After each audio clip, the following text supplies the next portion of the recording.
I could have taken the time to memorize everything that I'm about to say, but I was a bit too busy being an audiophile and I got carried away. So I'm just gonna read this out if that's okay. I am an audiophile, and all I use to judge audio is these two things on the side of my head and a bit of the stuff that's going on inside. I don't care about brands, measurements, price, numbers. Sometimes though, you need to judge something before you're able to hear it. And all you have to go by is the impressions of others. So how do you know who to take seriously? It takes a lot of experience. The way they talk about audio, the terminology they use, it shows a lot of how they judge audio, but also the stuff they use as a reference means a thing or two. If, in the case of headphones, all they have to go by is Bose, Sennheiser and the late Dr. Dre Beats, you know they only tried the big brands, never having deep dived into the alternatives. Even though these brands in this comparison make a lot of sense, you still know they won't have the ears trained for critical listening. Well, if they mention AKG, Audio-Technica, Biodynamic, you know they've done some digging and they probably bought some half-decent headphones themselves. When you get to the point where they talk about brands like Audis, Stax, Mies or Hi-Fi Man, and they start talking about headphone preamps and not just plug all of their headphones of wildly varying impedance into their laptop, you know you found someone who at least knows a little bit of what they're talking about. And then there's a matter of taste. There's great headphones that I really don't like the sound of and vice versa. But that's why comparisons are important. If you know a few of the examples mentioned in the test, you can sort of deduct from that how the reviewed pair of headphones is going to sound. I've been watching and reading loads of Airpods Max reviews, and from what I gather, tonally they're damn good. I'm not surprised, there's a lot that can be achieved with computational audio, as Apple calls it, or, as that's the more common audiophile term for it, DSP, Digital Signal Processing. The sound is being adapted for use with these headphones many times per second.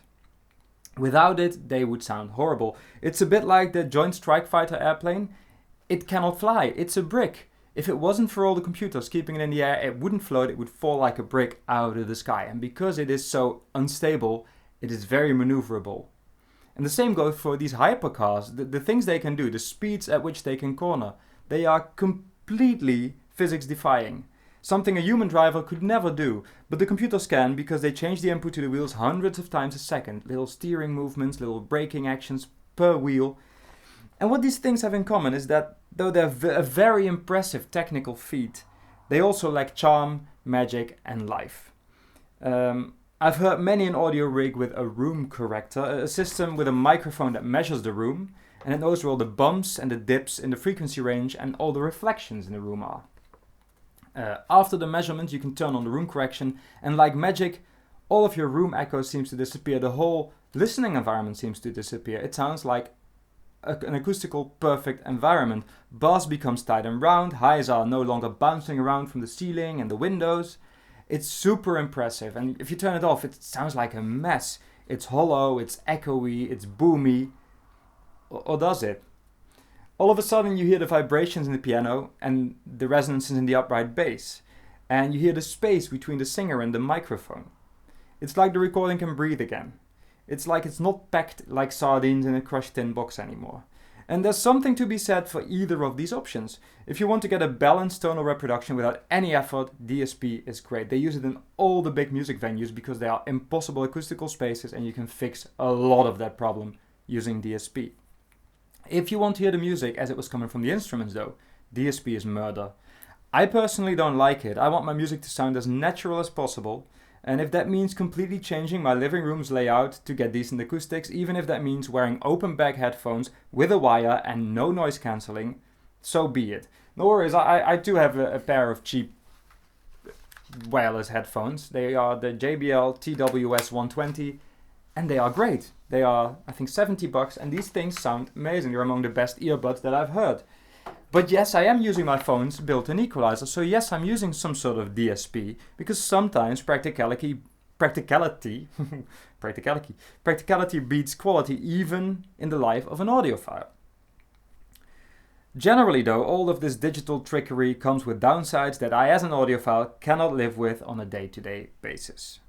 Bluetooth aside, because Bluetooth is just generally not great for audio, but it's what we have. So the AirPods Max then, well, from what I gathered, the $550 price range, believe it or not, is justified. They tick so many boxes that other earphones do. From the amazing spatial audio experience, and I don't mean like spatial audio like the music sounds bigger, I mean if you use the transparency mode that allows you to listen to your environment while you have the headphones on, because they are, in the end, noise cancelling. So you have to turn on the button and you can hear everything around you because they have microphones in them. Apparently, haven't heard them, apparently you can pinpoint exactly where everything is around you, even though it's all coming from the side. That's impressive. You have the magnetic removable ear cups, not cheap to make, great idea. There's the metal case, pointless, metal's not great for audio, but hey, we have DSP to fix that. But it's expensive to make them, especially if they have to be light as well. They are a very well designed pair of headphones. Maybe not for the audiophile, but definitely for a general user that just wants a cool piece of design that does exactly as it promises. They are not cheap to make compared to other wireless headphones, and the $550 price tag is probably justified if you add all of the things up. So they take all of these boxes and they do sound great to boot from what I gathered. To the untrained ear that just wants to have highs, mids and lows and a decent balance, they are going to sound about as good as the most expensive pair of headphones. For me though, knowing full well what this DSP does to sound even without having heard it, I would probably still prefer my $35 Samsung Beater headphones. These are literally, I think I've paid 23 euros in a discount. I modified them with 20 euro cent coins because otherwise they would rattle. There's a little branding on here that actually rattles. These are amazing. I mean, they are definitely not the best headphones I've ever heard, by no means, but they are relatively comfortable. They work very well with cheap audio like telephones and everything, and they sound much better than the price tag would suggest. I would probably prefer these to the AirPods Max just because I want no DSP in my audio. Do they sound better? Objectively, no. Do I like them better? Probably, yes. So if you want to do this comparison for yourself, I don't suggest you buy these. These may be a step too cheap. I bought these as a joke. I just wanted to see if the reviews online were correct. Because they were compared with high-end headphones, which they're obviously not.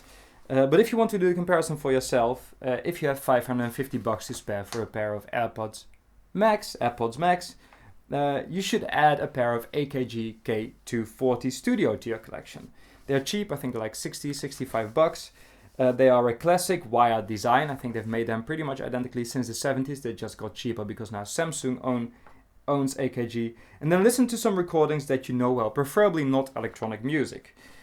Try to listen past the very convincing tonal balance I'm sure the AirPods Max are going to provide, and ask yourself what sounds more like music and less like audio. You may find that the AKGs win this battle for 1/8 of the price.